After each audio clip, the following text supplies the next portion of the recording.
माननीय प्रांत संघचालक जी, माननीय महानगर संघचालक जी, माननीय महानगर सहसंघचालक जी, उपस्थित अन्य अधिकारीगण, मेरे सामने विराजित अथवा अंतरताने पर उपस्थित सभी विशेष निमंत्रित माता भगिनी, नागरिक सज्जन एवं आत्मीय स्वयंसेवक बंधुगण,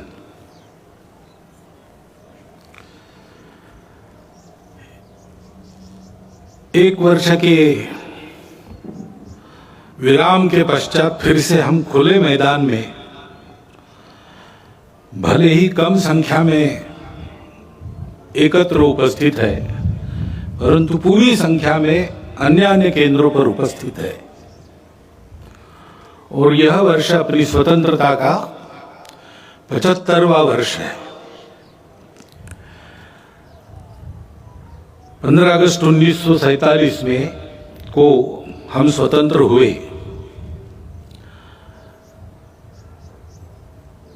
स्वाधीन हो गए। स्वतंत्र बनने की प्रक्रिया का प्रारंभ उस स्वाधीनता के कारण हम कर पाए, यानी अपने देश को चलाने के सूत्र हमने अपने हाथ में उस दिन लिए। अब चलाते चलाते अपने देश को स्व के आधार पर एक तंत्र पर खड़ा करने की प्रक्रिया वो चल रही है, क्योंकि स्वतंत्रता क्यों चाहिए इसके बारे में भी अपने देश में संघर्ष हुआ। स्वतंत्रता के लिए संपूर्ण भारत में समाज के सभी वर्गों से, देश के सभी क्षेत्रों से लोगों ने परिश्रम किए, संघर्ष किए, बलिदान दिए, त्याग और बलिदान के हिमालय खड़े किए। स्वतंत्रता और परतंत्रता, इसके बारे में सबकी कल्पनाएं समान सी थी।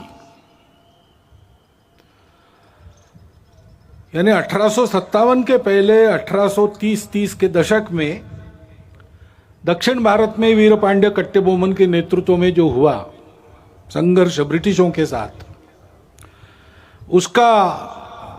उसकी घोषणा करते समय एक पढ़ा गया, उसको कुंडरा नाम के ग्राम में पढ़ा गया, इसलिए उसको कुंडरा डिक्लेरेशन कहते हैं।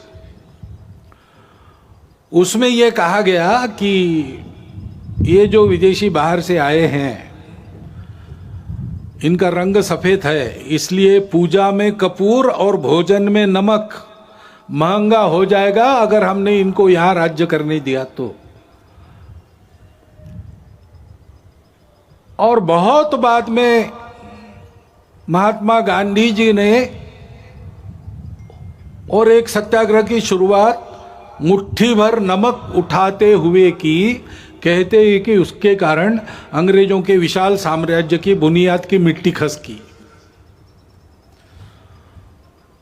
तो इस प्रकार कुछ समान से भाव सबके मन में थे, आपस में संपर्क नहीं था तो भी, और इसलिए ऐसी कई बातें समान सी पाई जाती है उस संघर्ष में। ऐसा एक संघर्ष हुआ और उसके फलस्वरूप हम 15 अगस्त को स्वतंत्र हुए। परंतु कालांतर में स्व की कल्पना ढीली पड़ी, अस्पष्ट हुई। उसके कारण स्वतंत्र होना है, यानी क्या होना है, अपना स्व क्या है ये पता नहीं। स्व का विस्मरण तो बहुत दिनों से चल रहा था और इसलिए स्व को भूल गए तो स्वजनों को भी भूल गए, और अपने आपस में ही भेद इतने बड़े हो गए, उससे हम जर्जर हो गए। एक दूसरे को बराबरी से देखने के लिए तैयार नहीं, आपस में संघर्ष, पंथ, प्रांत, जाति, भाषा, सब प्रकार के भेद, जो विविधता थी उसकी चौड़ी खाइयां बन गई हमको बांटने वाली। और इसमें स्व का भी विस्मरण ठीक से स्मरण नहीं रहा, विस्मरण हो गया। और इसलिए जो चुनौतियां उस समय की थी उसके सामने एक स्पष्ट नीति लेकर हम खड़े नहीं हुए। कभी इधर कभी उधर ऐसी ढुलमुल बात चली, इसका लाभ विदेशियों ने लिया। और जिस दिन हम स्वतंत्र हुए उस दिन स्वतंत्रता के आनंद के साथ साथ एक अत्यंत दुर्धर वेदना भी हमने अपने मन में अनुभव की। वो टीस अभी तक गई नहीं है, अपने देश का विभाजन हुआ। अत्यंत दुखद इतिहास है वो, परंतु उस इतिहास के सत्य का सामना करना चाहिए, उसको जानना चाहिए। जिस शत्रुता और अलगाव के कारण विभाजन हुआ उसकी पुनरावृत्ति नहीं करनी है। उसकी पुनरावृत्ति टालने के लिए और खोई हुई हमारी अखंडता और एकात्मता को वापस लाने के लिए उस इतिहास को सबने जानना चाहिए, विशेषकर नई पीढ़ी ने जानना चाहिए। क्योंकि अब जो पीढ़ी है वो उसके बाद उसने जन्म लिया है, उसको जानना चाहिए ताकि उसकी पुनरावृत्ति न हो, खोया हुआ वापस आ सके, खोए हुए बिछुड़े हुए वापस गले लगा सके। परंतु इस प्रकार की एकात्मता और अखंडता की पहली शर्त रहती है भेद रहित समताधिष्ठित समाज। पहले हमने अपने स्व को भुला दिया, स्वजनों को भुला दिया, तो भेद जर्जर हो गए। इसलिए हजारों मील दूरी से मुट्ठी भर लोग आए, हमसे बर्बर लोग आए और हमको पादाक्रांत करते चले गए। ये बार बार हुआ, एक बार नहीं हुआ। हूण शक बर्बर यवन आपने सुना है, तब से लेकर तो ब्रिटिशों के अपने यहां पर राजा बनने तक यही इतिहास हुआ। और इसलिए मूल जो अपना स्व है उसके आधार पर अपने स्वजन, उनके प्रति आत्मीयतापूर्ण व्यवहार ये होना चाहिए। क्योंकि अपने देश में उस स्व के विस्मरण के कारण, अपनों के विस्मरण के कारण जातिगत विषमता की समस्या बहुत पुरानी है। बहुत लोगों ने उस विषमता को हटाने के लिए प्रयास किया। विषमता मूलक जो व्यवस्थाएं थी उनको निकाल दिया, समताधिष्ठित व्यवस्था लाने का प्रयास किया। लेकिन व्यवस्था तो व्यवस्था है, वो एक ढांचा है। आखिर चलाने वाला उसका उपयोग क्या करता है उस पर निर्भर है। चलाने वाले के मन में अगर समता है तो व्यवस्था समता की पोषक होती है। व्यवस्था तो बदलेगी ही, विषमता मूलक व्यवस्था टिक नहीं सकती, अप्राकृतिक है। और इसलिए वो जाएगी ही, ठीक से जाए इसको देखना, इतना ही काम रहता है। लेकिन व्यवस्था बदलने के साथ साथ या उसके पहले मन बदलना चाहिए। भेद की भावना मन में रहती है, मन से वचन कर्म और वाणी में प्रकट होती है, और विचार में प्रकट होती है, व्यवस्था में प्रकट होती है। और इसलिए उस व्यवस्था के साथ साथ इस मन को बदलने का प्रयास होना चाहिए। संघ के स्वयंसेवक सब प्रकार के प्रयास करते हैं। बुद्धि से वाणी निकलती है, विचार से आदमी बोलता है, तो उस विचार में समाज के भेद बढ़ाने वाली भाषा नहीं चाहिए, समाज को जोड़ने वाली भाषा चाहिए। उतार चढ़ाव आते रहते, उल्टे सीधे प्रसंग होते रहते हैं। हर प्रसंग पर भाष्य करते समय, लोगों को राह दिखाते समय उनको आपस में जुड़ने की, प्रेम को बढ़ाने की भाषा होनी चाहिए। संवाद सकारात्मक हो। इसलिए सामाजिक समरसता मंच के माध्यम से, गतिविधि के माध्यम से संघ के स्वयंसेवक ये काम कर रहे। व्यवस्थागत व्यवहार भी बदले, इसलिए मंदिर पानी स्मशान सबका एक हो, यहां से प्रारंभ हो, इसका प्रयास भी अनेक वर्षों से स्वयंसेवक कर रहे, धीरे धीरे आगे बढ़ रहे। सब प्रांतों में प्रयास चल रहा है। परंतु मन से जाने के लिए तो मिलना पड़ेगा, बातचीत होनी पड़ेगी, अनौपचारिक बातचीत होनी पड़ेगी। और इसलिए पर्व त्योहारों में आपस का मेलजोल, मिलजुल कर जयंतियां, पुण्यतिथियां, विशेष उत्सव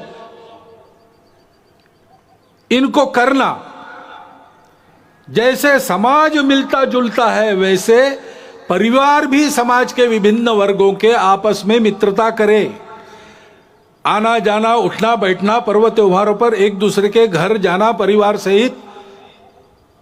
सहित घर पर बुलाना, इस प्रकार के अनौपचारिक पारिवारिक संबंध उत्पन्न हो।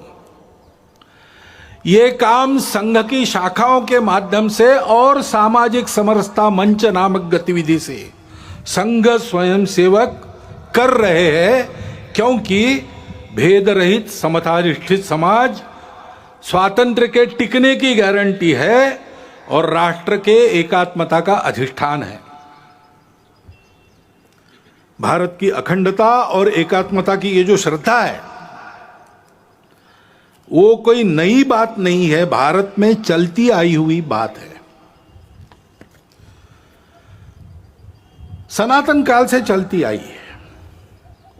उसके लिए लोग काम भी करते आए। हमारे इतिहास में प्राचीन समय से लेकर अब तक बहुत उदाहरण है, बहुत पर्व ऐसे हैं जिससे बार बार इस एकात्मता का और अधिष्ठान मजबूत बनाया गया है। श्री गुरु तेग बहादुर जी महाराज का 400 सालावा प्रकाश वर्ष है। उनका बलिदान क्यों हुआ था? इसलिए हुआ था कि ये जो भारतवर्ष की चलती आई हुई एकात्मता की, प्रेम की, अखंडता की परंपरा है, उसका आधार तो यही है कि हम सब विविधताओं को स्वीकार करते, पूजा की भी विविधताओं को स्वीकार करते हैं। और उस समय देश में यह अत्याचार चल रहा था कि अपनी पूजा बदलो नहीं तो मरो। तो कश्मीर से लोग गुरु जी के पास आए, हाथ जोड़कर सुरक्षा के लिए विनती की। तेग बहादुर जी चले गए दिल्ली बादशाह के सामने और अपनी धर्म श्रद्धा का परिचय देते हुए उनका बलिदान हुआ। उन्होंने अपना सिर दे दिया। परंतु भारतवर्ष में इस प्रकार की पूजा की स्वतंत्रता बनी रहेगी, सबकी पूजा स्वीकार होगी, कोई एक दूसरे की पूजा पर जबरदस्ती नहीं कर सकता। यह जो अपने भारतवर्ष के संस्कृति का सार है उसको उन्होंने दिया नहीं, सिर दिया, सार नहीं दिया। इसलिए हिंद की चादर कहलाए। भारतवर्ष की स्वतंत्रता, भारतवर्ष की एकात्मता, अखंडता के लिए बलिदानों, मिनी वीरों की सनातन काल से जो आकाश गंगा यहां चली आ रही है, उस आकाश गंगा के वे सूर्य से थे। वह कल्पना हमारी समान सी है और प्राचीन काल से चलती आई है। स्वतंत्र जीवन कैसा होता है, स्वतंत्रता क्या है? सबके सुख की कल्पना है। मंत्र पुष्प में हम कहते हैं अपुत्रा पुत्रिणः सन्तु पौत्रिणः अधना सधना सन्तु सर्वे सन्तु निरामया। सर्वत्र का भला, ऐसा कहते हैं। सबके सुख की कल्पना, किसी को नहीं छोड़ा, वसुधैव कुटुंबकम मानकर सब जिसमें सुखी हो और सबको एक साथ सुखी करने वाला, मनुष्य मात्र के तीनों पुरुषार्थ एक साथ साधने वाला, मनुष्य समूह सृष्टि को एक साथ सुखी कर सकने वाला, अर्थ कामों को नियंत्रण में रखकर मोक्ष की तरफ चलाने वाला, यह जो धर्म है उस धर्म का आविर्भाव अपने यहां हुआ। वो अध्यात्म आधारित है, अनुभूति आधारित है।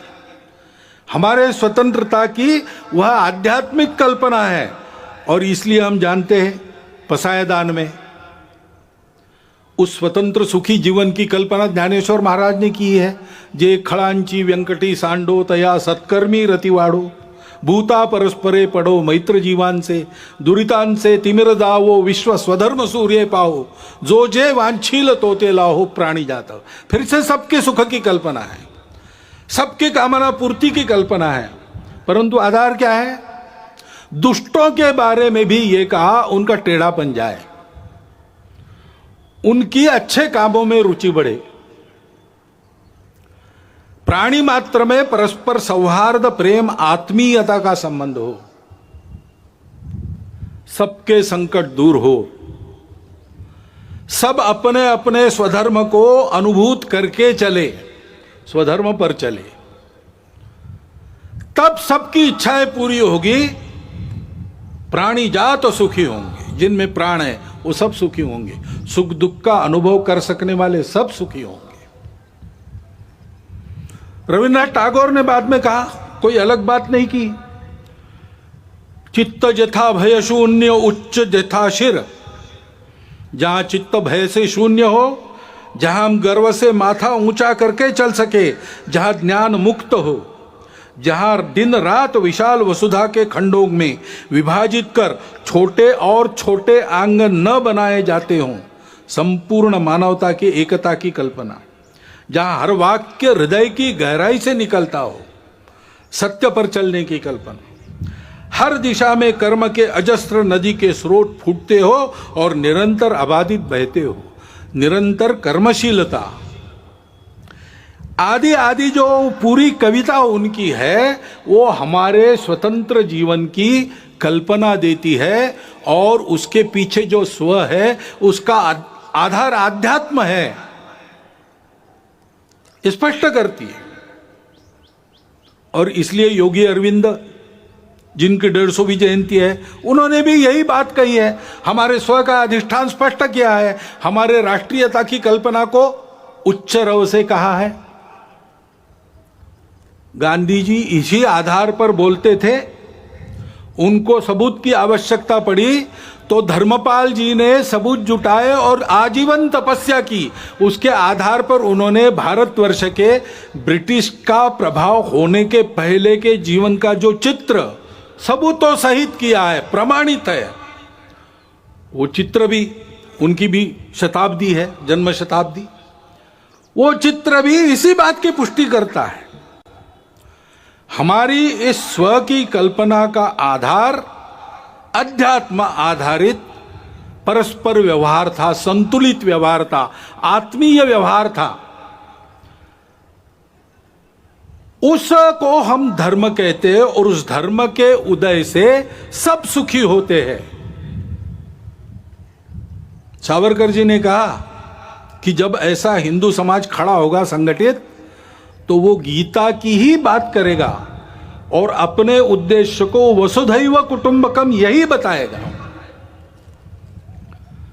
क्योंकि हम किसी को पराया मान ही नहीं सकते। ऐसा हमारा जो आध्यात्मिक राष्ट्रीयता का स्व है, वो उदय होने से दुनिया के सारे झगड़े समाप्त होंगे, खोया हुआ संतुलन वापस आएगा और ऐसा मानव धर्म उदित होगा, हिंदू धर्म उदित होगा, तो फिर परिणाम ये भी होगा कि मनुष्यों के कलहों पर जिनके दुकान चलते हैं और उनके खोए हुए संतुलन पर जो अपना उल्लू सीधा करते हैं, उनके दुकान बंद हो जाएंगे। और इसलिए हम देखते हैं कि ये न हो, भारत एक विकास के राह पर, बड़ा बनने की राह पर चल पड़ा है, ये हो ना पाए, हिंदू समाज अपने स्व को समझ ना पाए और वैसे ही कटा बटा रहे, इसलिए बहुत प्रयास चल रहे। जो जो भारत का है उसकी निंदा करना, जो जो भारत की है उसकी निंदा करना, भारत के जीवन की, भारत के धर्म की, भारत की परंपरा की, इतिहास की, वर्तमान की, व्यवस्थाओं की, सबकी निंदा करना, भारतीयों के हृदय में स्वयं के बारे में ही अश्रद्धा उत्पन्न करना, ऐसे प्रयास चलते हैं। इतने प्राचीन जीवन से दुनिया देख रही है कि उस जीवन में इतने लंबे समय से चलते हुए मूल्य है।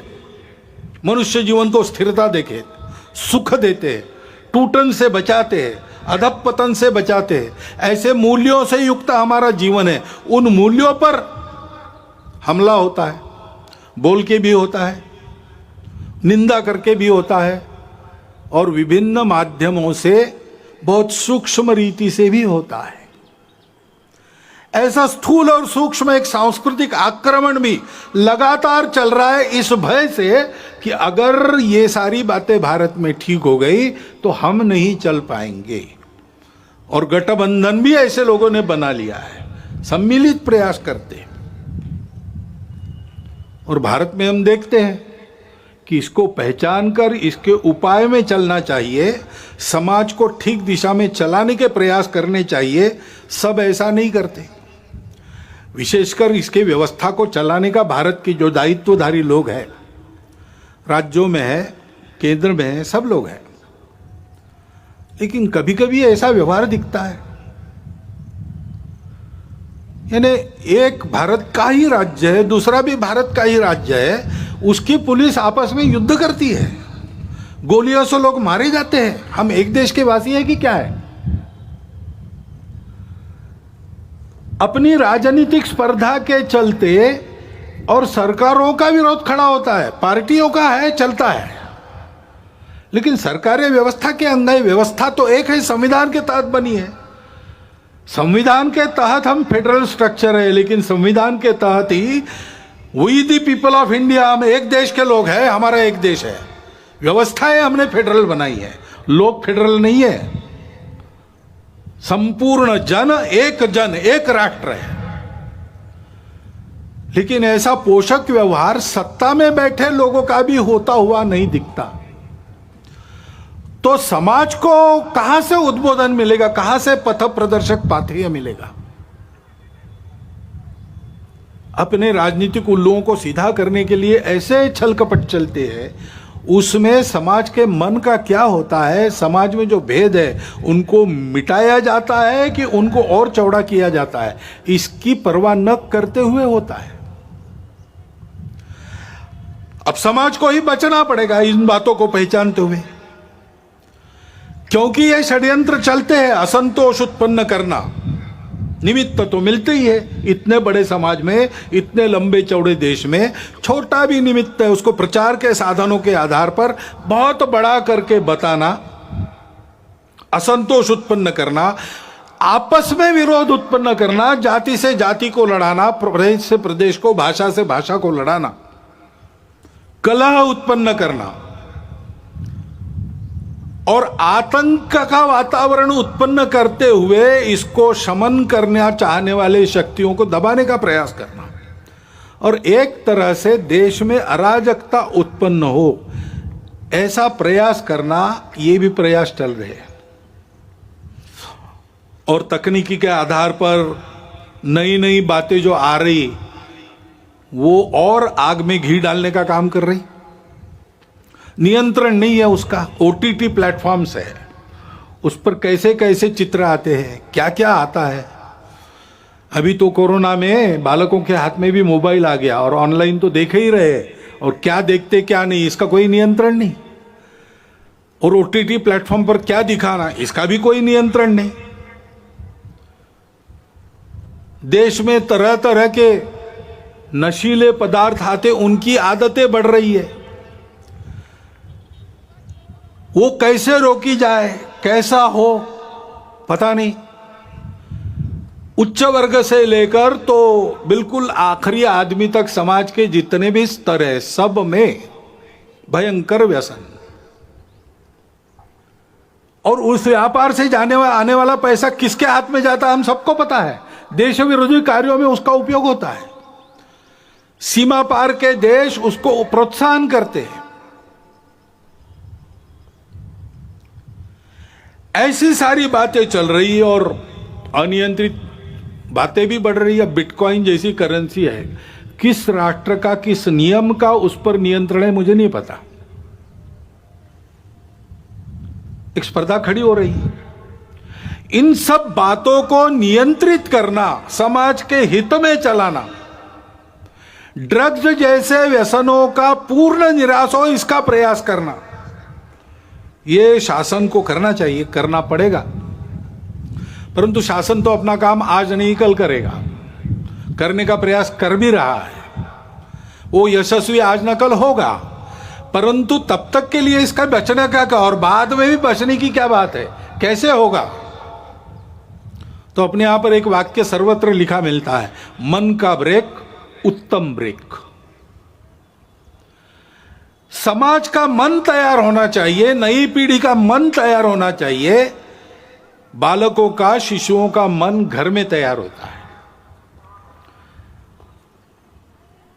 नव तरुण होने के बाद जब दुनिया में जाता है और दुनिया के आगे खड़ा होता है, तो उस व्यक्ति को क्या लेना क्या नहीं लेना, क्या ठीक है क्या गलत है, इसका विवेक जो मिलता है वो घर से तैयार होके मिलता है, माता पिता के आचरण के उदाहरण से मिलता है, घर में जो अपनी कुलरीतियां पद्धतियां चलती है उसके संस्कारों से मिलता है। उनको ठीक करने से बहुत सारी बात बिना शासन के भी हम कर पाएंगे। और इसलिए कुटुंब प्रबोधन की गतिविधि हमारे स्वयंसेवक चलाते हैं। सप्ताह में एक बार कुटुंब के लोग बैठते और आपस में संवाद करते हैं, मुक्त चर्चा करते हैं। स्वभाषा स्वभूषा, अपना भजन भवन भ्रमण भोजन किस प्रकार से चलता है, कम से कम अपने घर की चौखट के अंदर हम लोग अपने स्व के आधार पर आचरण करते कि नहीं? घर में अपनी भाषा बोलते हैं कि नहीं? कागजों पर अपना हस्ताक्षर करते हैं तो अपनी मातृभाषा में करते हैं कि नहीं? करना चाहिए। जहां टाल सकते हैं विदेशी भाषा को टालो, जहां उसका उपयोग है और जहां अनिवार्य है वहां तो करना ही पड़ेगा, करेंगे भी। हमको किसी भाषा से थोड़ी बैर है। परंतु स्वभाषा स्वभूषा, अपना भजन अपना भोजन, इसका एक महत्व है। स्व का ज्ञान परंपरागत रीति से पीढ़ी दर पीढ़ी बनता रहे, इसलिए उस आचरण के बारे में चर्चा। और मैं अपने लिए रोज कुछ करता हूं, परिवार के लिए रोज करता हूं, समय देता हूं, पैसा देता हूं, देश समाज के लिए रोज क्या करता हूं, कितना खर्चा रोज करता हूं, इसका विचार होके ऐसे छोटे छोटे संकल्प लेना और उसके आधार पर परिवार में सब लोगों का मन बनना चाहिए, नई पीढ़ी का भी बनना चाहिए। तो इस प्रकार के विपरीत वातावरण में भी उनकी प्रतिकार शक्ति जागृत रहने से, विवेक शक्ति जागृत रहने से वो उचित का ही चयन करेंगे। स्वाभाविकता तो उनका झुकाव अच्छे के तरफ ही है, केवल उसके लिए पोषक उनके मन बुद्धि के संस्कारों को बनाना चाहिए। उसके लिए ये गतिविधि चलती है। हमारे स्वयंसेवक भी और अन्य अनेक लोग भी ये काम कर रहे हैं। अभी इस प्रकार के हमारे प्रयास चलेंगे। बीच में कोरोना आ गया। कोरोना के पहले लहर का हमने बहुत अच्छा सामना किया, दूसरी लहर ने बहुत ज्यादा नुकसान किया। हम सब समाज में एक दुख का अनुभव कर रहे हैं। नई पीढ़ी के कई होनहार लोग, सक्रिय लोग इस कोरोना ने उठा लिए हम में से, असमय उठा लिए। उसका बहुत दुख है, उनके प्रति श्रद्धांजलि है। लेकिन वो होने के बाद भी तुरंत सावधान होकर पूरे समाज ने अपनी जान को हथेली पर लेकर दूसरे लहर का भी सामना किया, यशस्वी प्रतिकार किया। और अब तीसरे लहर की आशंका है तो भी अपना देश कोरोना के प्रतिकार में दुनिया में सबसे आगे है। ये परिस्थिति है। ऐसे कार्यकर्ताओं का अभिनंदन भी है, सारा देश अभिनंदन कर रहा है, हम भी उसमें सहभागी। तीसरे लहर की आशंका है, अब दिन ब दिन और मध्यम पड़ते जा रही है। लगता है कि नहीं आएगी, अथवा आएगी तो बिल्कुल परिणामकारक नहीं होगी। लेकिन किसी अनुमान पर निर्भर नहीं रहना चाहिए, तैयारी पूरी होनी चाहिए। गांव स्तर तक हर गांव में 5-7 कोरोना योद्धाओं की टोली तैयार रहे। इसलिए संघ ने देश भर में प्रशिक्षण का कार्यक्रम लगभग पूरा कर लिया है और उसके आधार पर इस कोरोना से लड़ाई होगी, ठीक से होगी। आएगा नहीं ऐसी आशा करते हैं, लेकिन आएगा तो क्या करना उसकी पूरी तैयारी है। और हम इस कोरोना को मात देंगे। उसके नुकसान हुए हैं, 2 साल चला तो आर्थिक क्षेत्र में नुकसान हुआ है, बहुत नुकसान हुआ है, परंतु हमारा समाज उससे दबा नहीं है। आर्थिक क्षेत्र में भी उस नुकसान को पूरा करने का आत्मविश्वास दिखता है, लोग बोलते हैं। और किसी किसी आर्थिक अर्थायाम के क्षेत्र में तो सब पूर्ववत हो गया और आगे बढ़ गया, ऐसा भी वृत्त आता है। स्व के बारे में अपने समाज की प्रवृत्ति निश्चित रूप से बढ़ी है।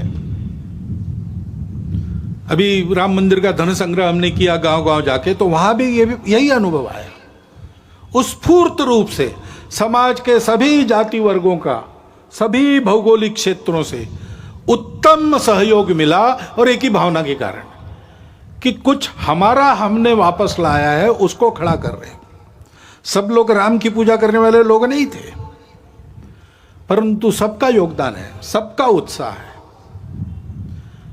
और वो स्व प्रकट भी हो रहा है, वो उत्साह प्रकट भी, उस आत्मविश्वास का परिणाम भी दिख रहा है। अभी ओलंपिक और पैरा ओलंपिक में कितने मेडल, ओलंपिक में 1 गोल्ड, 2 सिल्वर और 4 ब्रॉन्ज, यानी स्वर्ण, रौप्य और कांस्य। और पैरा ओलंपिक में 5 स्वर्ण, 8 रौप्य और 6 कांस्य पदक हमारे खिलाड़ियों ने प्राप्त की। ये उत्साह कहां से आया? बहुत परिस्थितियां उनकी बदली है, ऐसा नहीं है, परंतु देश के लिए कुछ कर गुजरने की प्रवृत्ति बनी है। और इसलिए यह कोरोना की आपत्ति हमारे लिए स्व का चिंतन करने का एक अवसर भी बनी है। हमने अनुभव किया अपने स्व पर आधारित कई बातें कितनी उपयोगी है। उदाहरणार्थ अपने स्वास्थ्य का विषय है। स्वास्थ्य मनुष्य की ऐसी आवश्यकता है, उसको पूरा करने के लिए वो कुछ भी कर लेगा। बीमार है तो उपचार के लिए घर भी बेच देगा, लेकिन अच्छे उपचार और विश्वस्त उपचार, जिससे निश्चित ही रहेगी मुक्त, रोग मुक्त होने की, ऐसे उपचार लेने के लिए कुछ भी करता है।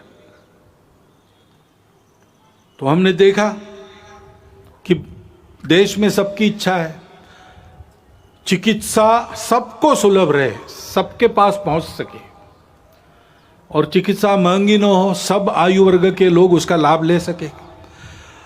वो सस्ती और सुलभ चिकित्सा पानी है तो स्व के आधार पर क्या विचार करेंगे? पहली बात है कि हमारी परंपरा में केवल इलनेस का, बीमारी का विचार नहीं किया, हमने वेलनेस का भी विचार पहले से किया है। आयुर्वेद में एक पूरा प्रकरण स्वास्थ्य वृत्त है, बीमार नहीं कैसे पड़ना। उसमें जैसे स्वच्छता का महत्व है, उस पर तो कई वर्षों से हम आगे आगे बढ़ रहे हैं।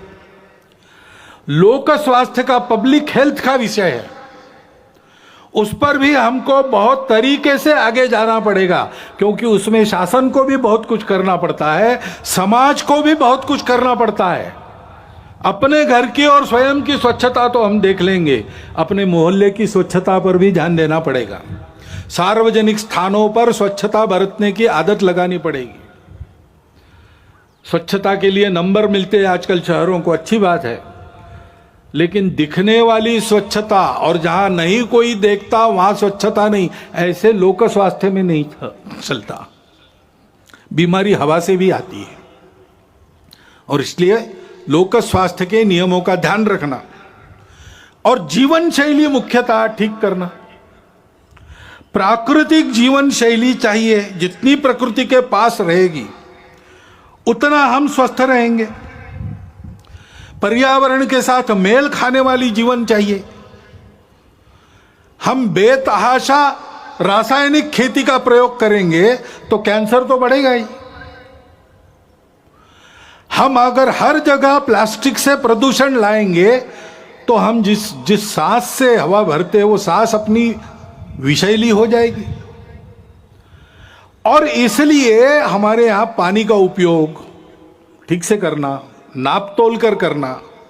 पानी सबके लिए आवश्यक है, लेकिन अगर हम पानी को अमर्यादित खर्चा करने लगे तो सबको पानी नहीं मिलेगा। और सब सुखी होंगे तभी हम सुखी होंगे, नहीं तो नहीं होंगे। प्लास्टिक का उपयोग कम से कम करना चाहिए, कम से कम, जिसको अंग्रेजी में सिंगल यूज प्लास्टिक कहते हैं, उसको तो आप जीवन से हटाने की बारी आ गई। और जहां बनता है, घर से लेकर, आंगन से लेकर, मोहल्ले, गांव, जंगलों, खेतों तक हरियाली बढ़ाना, वृक्षारोपण करना, ये करने की आवश्यकता है। उसके लिए पर्यावरण गतिविधि चलाते हैं स्वयंसेवक। पर्यावरण के क्षेत्र में बहुत लोग काम करते हैं, जल संधारण से लेकर सारी बातों में। पर्यावरण गतिविधि प्रत्येक परिवार में पानी बचाना, प्लास्टिक हटाना और हरियाली बढ़ाना, इन तीन का छोटी छोटी बातों से लेकर सब में आचरण उत्पन्न हो, इसके लिए प्रयास करते हैं। क्योंकि ये ऐसी जो पर्यावरण की शैली है वो स्वास्थ्य को भी ठीक करती है और खर्चा भी बचाती है। कोरोना काल में जितने विवाह हुए कितने सस्ते में हुए। हमारे ध्यान में कई बातें आ गई कि हम जो खर्चा करते हैं वो कितना खर्चा फालतू होता है, इससे कम में हम जी सकते हैं। जो मिलता है उसमें अपने घर गृहस्थी को रोटी, कपड़ा, मकान, स्वास्थ्य, शिक्षा, अतिथि सत्कार, ऐसी न्यूनतम आवश्यकताओं को ठीक से पूर्ण कर सकते हैं। अब कोरोना जाएगा, जाने को है। अपनी सुधरी हुई आदत को फिर से नहीं बिगाड़ना, इसका हमको ध्यान देना पड़ेगा। और इसलिए पर्यावरण के साथ स्वास्थ्य को साधते हुए हमको यह भी प्रयास करना पड़ेगा कि सब प्रकार की पैथियों को मान्यता देते हुए अपने अपने पैथी का अहंकार, अभिमान तो रहना चाहिए, गौरव तो रहना चाहिए, अहंकार नहीं होना चाहिए। कुछ बीमारियों को कुछ पैथी में इलाज है, किसी में नहीं है। हर एक चिकित्सा पद्धति का अपना अपना तत्वज्ञान है। मतभेद हो सकते हैं लेकिन विरोध नहीं होना चाहिए। सभी चिकित्सा पद्धतियों का समन्वय करते हुए सबको सुलभ हो सके ऐसी चिकित्सा हम दे सकते, क्योंकि कुछ पद्धतियों में इलाज महंगे हो जाते, उसका इलाज नहीं कुछ पद्धतियों में वही इलाज बहुत सस्ता हो जाता उसी बीमारी का, और गुण भी मिलता है। तो इसलिए सभी पद्धतियों का समन्वय करते हुए कैसे आगे बढ़ेंगे, और सबको एकदम बहुत गंभीर चिकित्साओं का सामना नहीं करना पड़ता। छोटी मोटी रोज की बीमारियां होती है तो प्राथमिक चिकित्सा अपने गांव में ही उपलब्ध रहे, उसमें डॉक्टर वैद्य भी हो, और अंग्रेजी में कहते हैं बेयरफुट डॉक्टर्स, आरोग्य रक्षक, ऐसी भी कोई व्यवस्था बने। थोड़ी अधिक चिकित्सा करनी है तो जिला केंद्र पर सबके लिए उपलब्ध रहे, और बहुत उच्च स्तरीय, बहुत गंभीर चिकित्सा अगर आवश्यक है तो एक एक विभाग केंद्र पर, कमिश्नरी के केंद्र पर या बड़े कस्बों में उसकी व्यवस्था उपलब्ध रहे। इस प्रकार का एक तंत्र खड़ा करना पड़ेगा। ऐसा समग्र स्व के आधार पर सोचते हैं तो सबको सुलभ और सस्ती चिकित्सा का प्रबंध अपने देश में हो सकता है। वही बात आर्थिक मामलों की है। हम जानते हैं विश्व में जो प्रचलित अर्थव्यवस्था है उसके कारण कई समस्याएं भी खड़ी है, और समस्याओं का उत्तर उस व्यवस्था के पास नहीं है।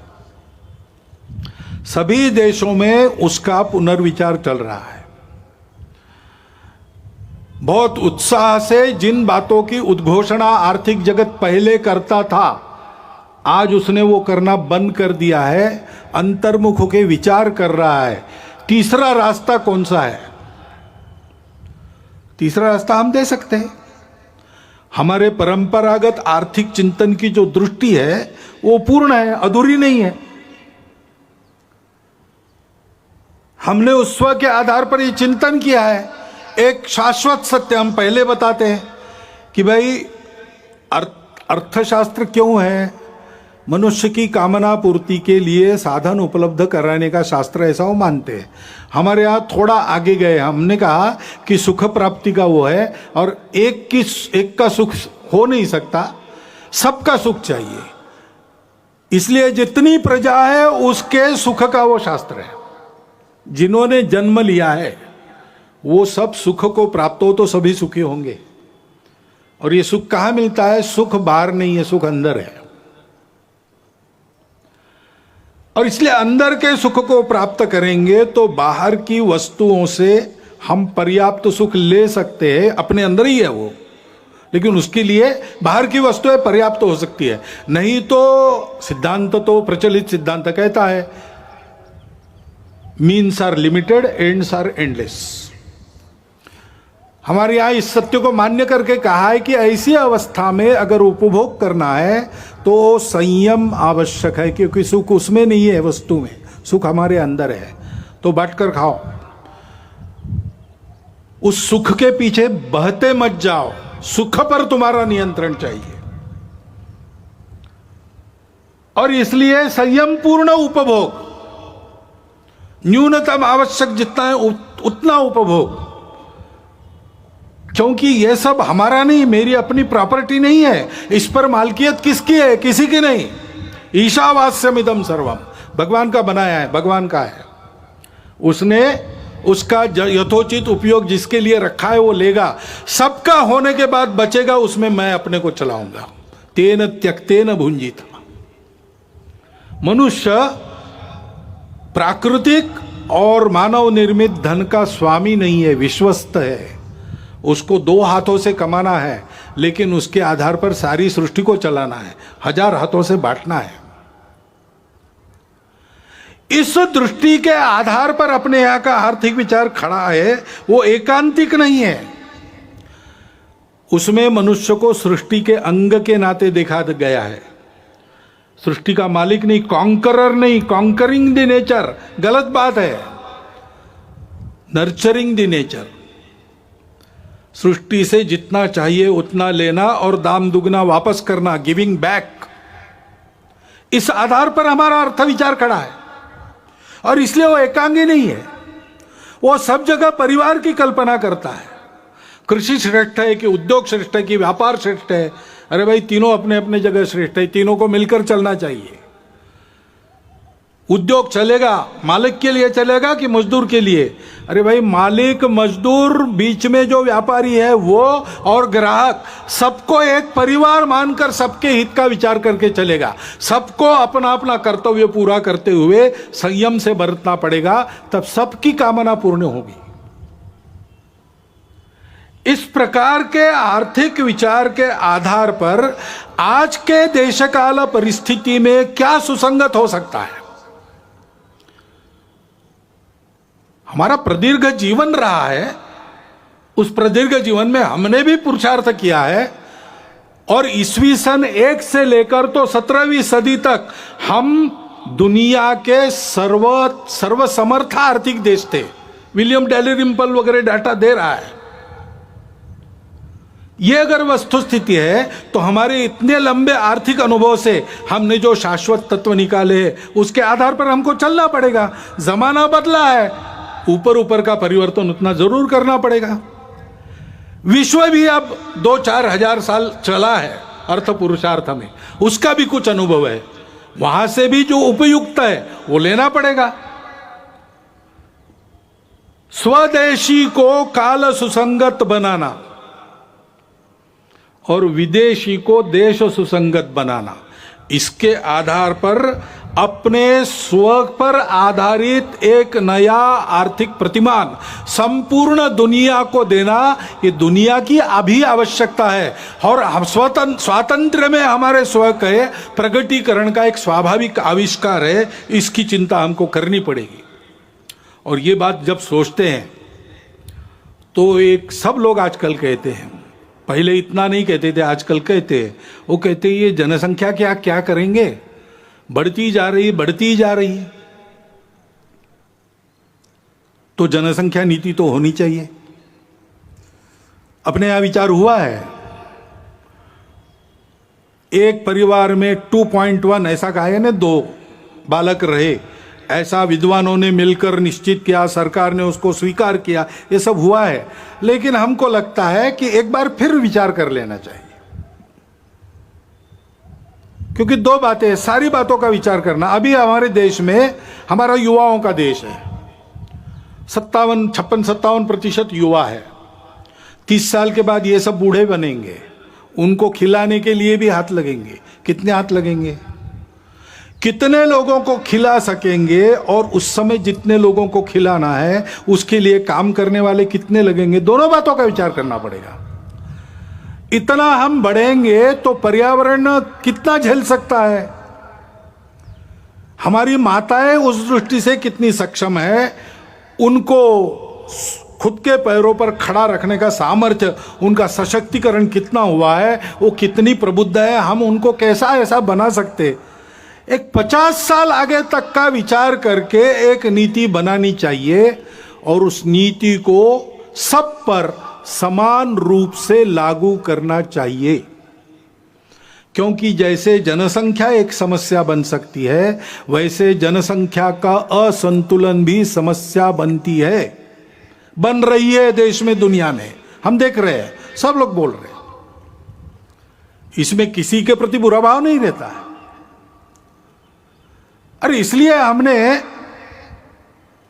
एक 2015 में ही प्रस्ताव पास किया इसके बारे में।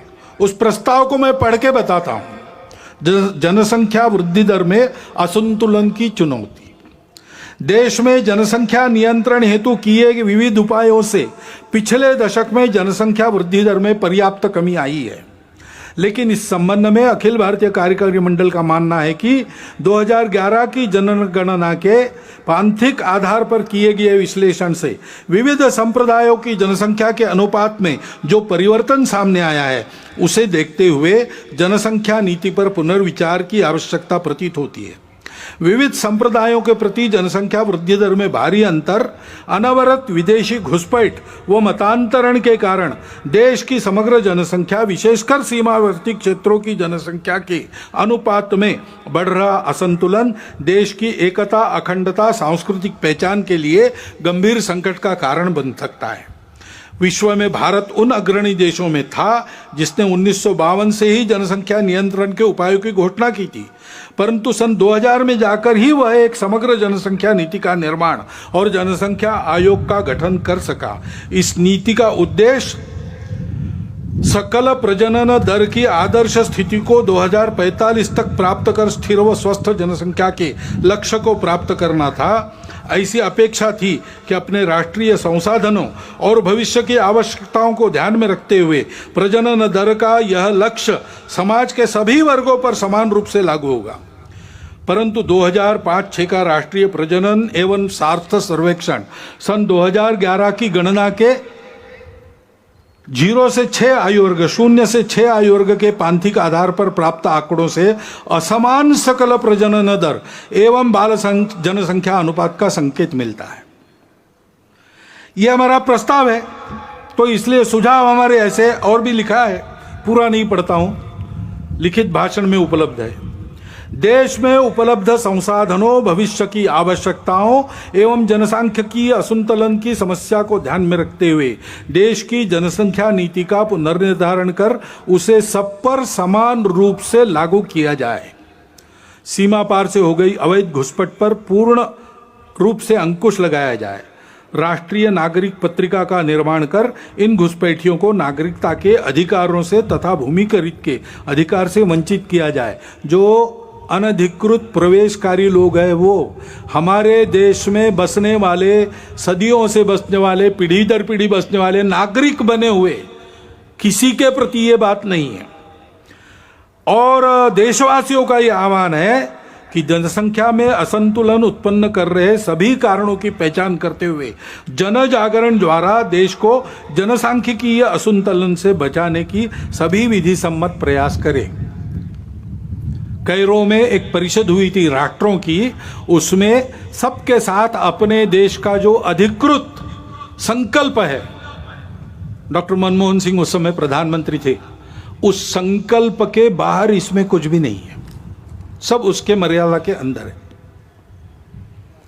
क्योंकि कुछ ऐसी परिस्थितियां आती है, अभी जैसे एक अचानक आ गया, वायव्य सीमा के पार तालिबान खड़ा हो गया। अब तालिबान का पूर्व चरित्र क्या है हम सब जानते हैं। और उसकी जो बातें हो रही है वो दो प्रकार की हो रही है। कभी कहता है कि अच्छे रहेंगे, कभी कहता है कि नहीं हम वही है पहले से।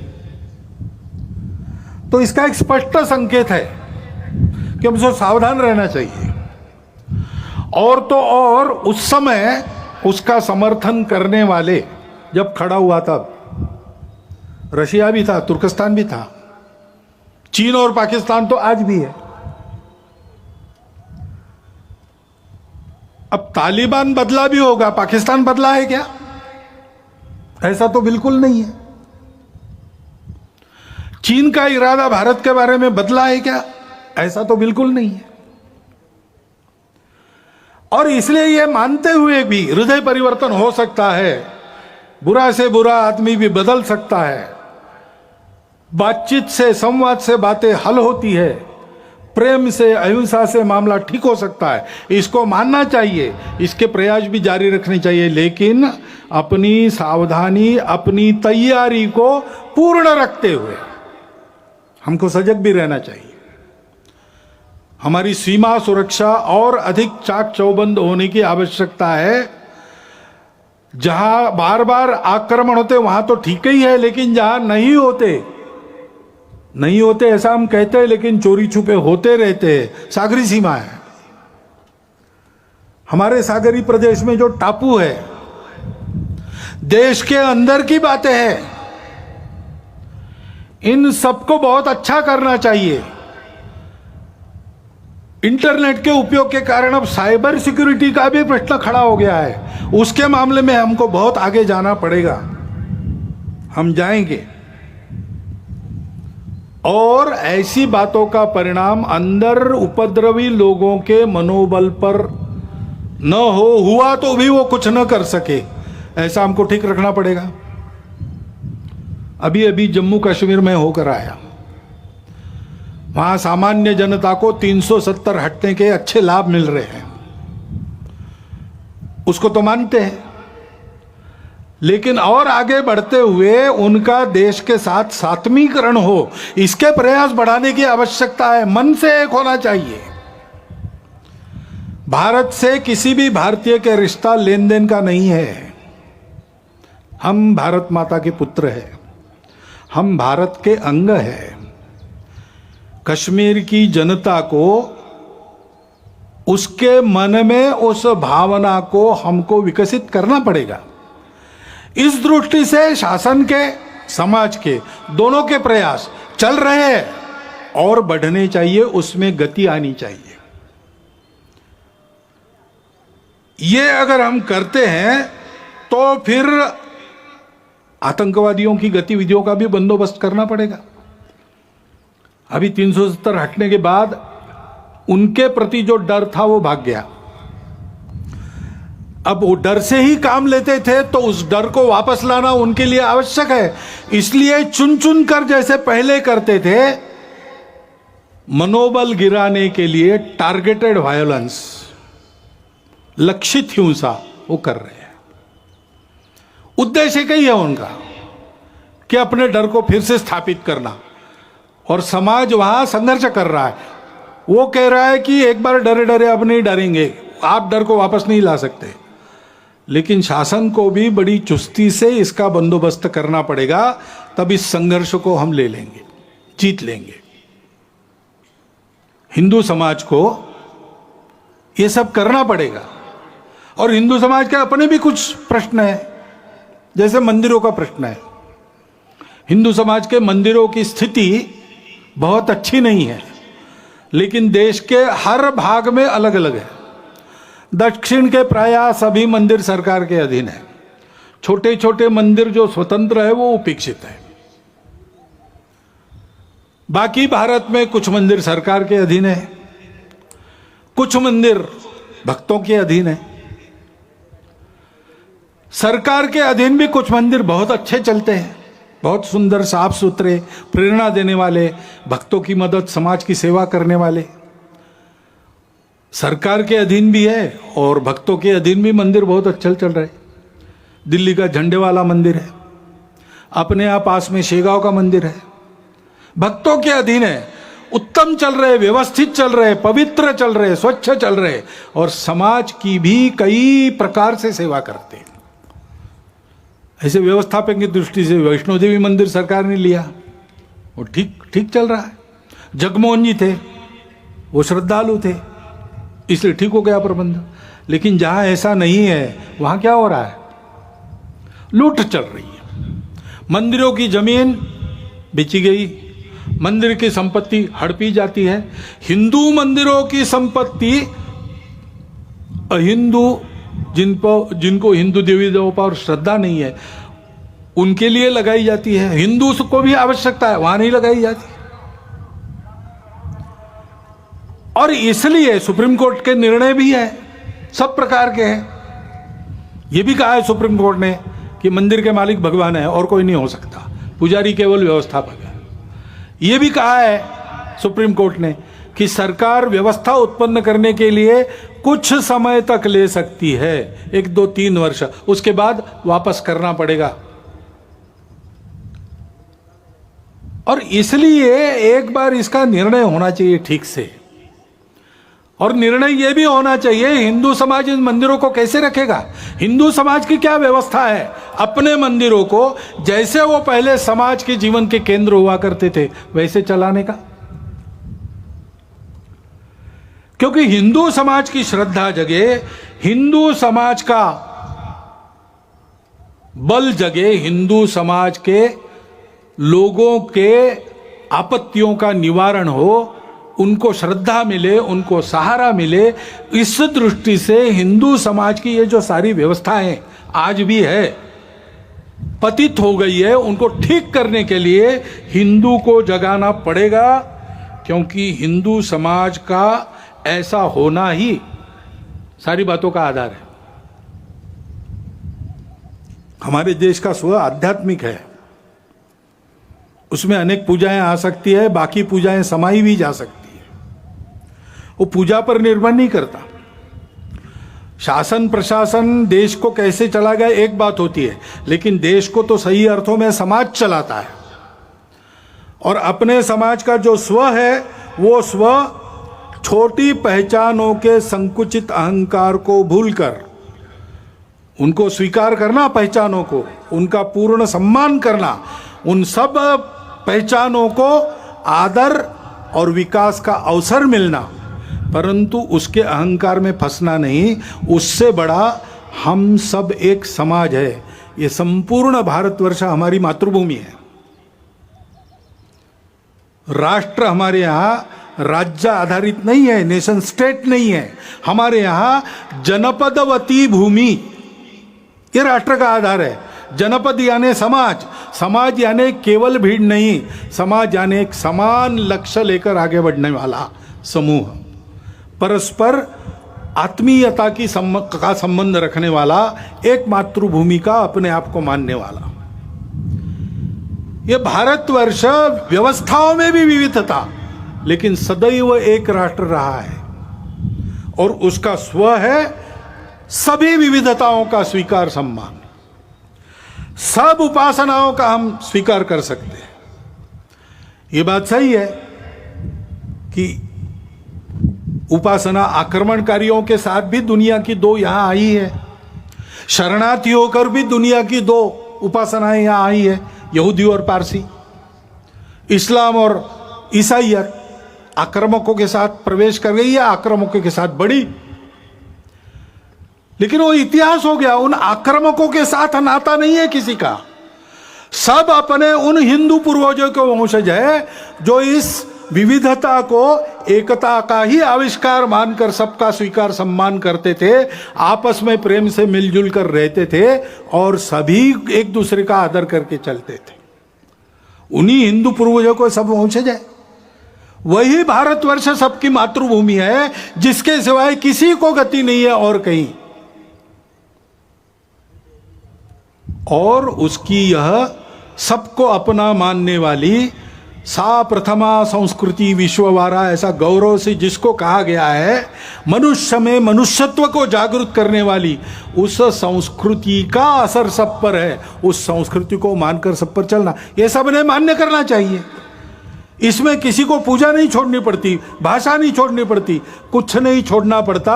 अपना कट्टरपन, अपने मन के अलगाव की भावना और अपनी छोटी पहचानों का अनुचित अहंकार छोड़ना पड़ता है। उसका गौरव सुरक्षित रहता है, उसकी प्रतिष्ठा, उसका स्वीकार सम्मान सुरक्षित रहता है। राष्ट्रवासियों के लिए इस आह्वान का स्वीकार करके ही भारत की एकात्मता, अखंडता वापस आएगी। यही इमोशनल इंटीग्रेशन कहा गया है, जिसका आह्वान अपने संविधान ने किया है। इसके लिए सबने प्रयास करना चाहिए, ऐसा दिग्दर्शन किया है। और यह सारा तब समझेंगे लोग जब हिंदू समाज ऐसा होकर दिखेगा। हम अपने छोटे छोटे अहंकार भूलकर सबको अपनाने की नियत रखें। हमारी संस्कृति तो सबको अपनाती है, हमको डर नहीं लगना चाहिए किसी को अपनाते समय। डर लगता है क्योंकि हम दुर्बल हैं। हमको शक्ति संपन्न होना पड़ेगा। मैं शंकर का वह क्रोधानल कर सकता जगती क्षार क्षार, ऐसा बल होना पड़ेगा। लेकिन जगती को क्षार नहीं करना है, भूभाग नहीं, शत शत मानवों के हृदय जीतने का निश्चय। जो हाथ उठाए उसका हाथ न रहे, इतना सामर्थ्य होना चाहिए। लेकिन सामर्थ्य का उपयोग क्या करना चाहिए? दुर्बलों की रक्षा। शील और शक्ति को साथ में लेकर हिंदू समाज को चलना चाहिए, क्योंकि दुनिया दुष्टों की है, वो बिना शक्ति सत्य को भी नहीं मानती। तो हिंदू समाज को अपने भेद भूलकर संगठित होना पड़ेगा, शक्ति संपन्न होना पड़ेगा। सबको समझना पड़ेगा कि इस अर्थ में हम सब हिंदू हैं।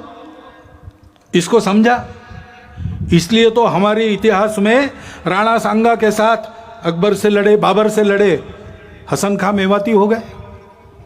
राणा प्रताप के साथ अकबर को टक्कर देने वाले हकीम खां सूरी हो गए। खुदा बख्शा और गौस खां जो अंतिम सांस कर झांसी की रानी और उसके वंशजों के साथ रहे, वो हो गए। पंडित राम प्रसाद बिस्मिल जी के जिगरजान दोस्त अशफाक उल्ला खान जैसे क्रांतिकारी उसी ने हमको दिए। बारामुल्ला में कबाइलियों के आक्रमण के आगे देश के एकात्मता को किसी प्रकार से समझौते में न लाते हुए अपना बलिदान करने वाले मकबूल शेरवानी भी उसी के कारण हुए। अपने सेना के वीर जवानों में ब्रिगेडियर उस्मान से लेकर हवालदार अब्दुल हमीद जैसे वीर इसी के कारण हुए। इतिहास है, कभी इस्लाम आक्रामक के नाते आया, उनसे हमारा नाता नहीं है। आज हमको मुसलमान रहना भी है, हम रह सकते हैं, अपना देश उदार है। हमारे आदर्श ऐसे मुसलमान होंगे जो देश के प्रति न्यौछावर हो गए। हमारा जीवन वैसा बनना चाहिए। हिंदू समाज अपने आप को संगठित शक्ति संपन्न बनाकर इस अपनत्व की भाषा से लोगों को समझाता है, तो अपने देश में लोग समझ जाएंगे कि आतंक, कट्टरता, द्वेष और स्वार्थ के समय में दुनिया में कोई नहीं है जो इससे तारेगा। केवल वह हिंदू समाज है वो जो सबको स्वीकार करता है, और वो शक्ति संपन्न है, वो इस दायित्व का निर्वाह कर सकता है। यह भारतीय संस्कृति सबको दे सकता है, उसमें वह बल खड़ा हो गया है। इस बल को खड़ा करना अपना काम है। इतिहास की घटनाओं को विद्वेष के लिए नहीं स्मरण करना है, उससे सबक लेकर यह न बढ़े विद्वेष, इसके लिए सुनना है। जन्मेजय ने व्यास जी को सर्पयज्ञ उसका जब खंडित हुआ तब यही कहा कि हमने सुना कि हमारे जो पूर्वज थे कौरव और पांडव, उनमें बड़ा भयंकर संहारकारी युद्ध हुआ। ये कैसे हुआ? ये आपस में शत्रुता क्यों बढ़ी? दोनों तो भाई भाई थे और दोनों तरफ अच्छे अच्छे लोग थे, कर्तृत्व संपन्न लोग थे। कौन सी ऐसी खटास थी जो दूर नहीं हो सकी? क्या किसी ने उस बैर को शमन करने का प्रयास नहीं किया? ये महाभारत क्यों हुआ बताइए। तब व्यास जी ने महाभारत की कहानी बताई, कलह बनाने के लिए नहीं, कलह मिटाने के लिए बताई। भारत के साथ संपूर्ण मानवता की परस्पर आत्मीयता सदा के लिए अभिन्न रूप से जुड़ी है। उस भारत को, उस परंपरा को, संस्कृति को, समाज को सर्वांग सुंदर रूप से सबल होकर खड़ा होना पड़ेगा। हम सबको हिंदू के नाते व्यक्तिगत स्तर पर बल, साहस, तितिक्षा, धैर्य, ओज, शारीरिक, मानसिक, बौद्धिक तीनों प्रकार का इसकी साधना करनी होगी। समाज के नाते सारी बातों का उपाय करने के लिए सामूहिक कार्य करने का अभ्यास करना होगा। सामूहिकता से चलने की स्वभाव में आदत डालनी पड़ेगी। यह बल किसी की विरोध और प्रतिक्रिया में नहीं है। हमारी फूट के चलते हमको तोड़कर अपने स्वार्थ के उल्लू सीधा करने के लिए सब लोग ताक पर है। इसको समझते हुए, और ये हमारा स्वभाव होना चाहिए हिंदू के नाते, संगठित रहना, बल संपन्न रहना, संपूर्ण मानवता के लिए अपने बल का उपयोग करना। ये कर्तव्य निर्वाह करने के लिए ऐसे हिंदू समाज को खड़ा होना पड़ेगा, क्योंकि जागरूक, संगठित, बल संपन्न और सक्रिय हिंदू समाज ही सब समस्याओं का समाधान है। यही काम तो हम करते हैं। भारत के ओर से, भारत की जो प्रगति है उससे विकास की अपेक्षा भारतीयों की जैसी भारत से है, वैसे संपूर्ण विश्व की अपेक्षा है एक नई राह दिखाने की। उसके लिए भारत को तैयार करना, अपनी विविधता को अपनी एकता का श्रृंगार बनाकर बल के साथ सब प्रकार के जीवन का उत्तम उदाहरण बनकर दुनिया में खड़ा, संपूर्ण देश को प्रेम से पुकारता, ललकारता हुआ, अपनी छत्र छाया में अधिक अच्छे मनुष्य बनकर सृष्टि के साथ कल्याण की राह पर अग्रसर करने वाला विश्व गुरु भारत हमको खड़ा करना है। संघ के स्वयंसेवकों की अपेक्षा इसके लिए है, और आप सब समाज के लोगों का योगदान भी उसमें संघ चाहता है।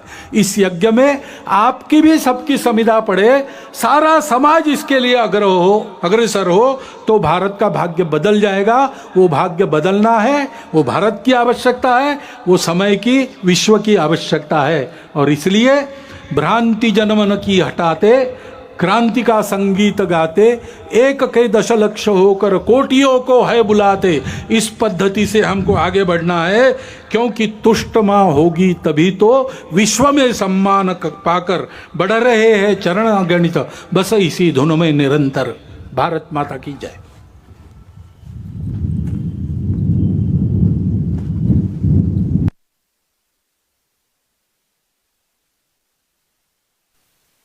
उत्तिष्ठ।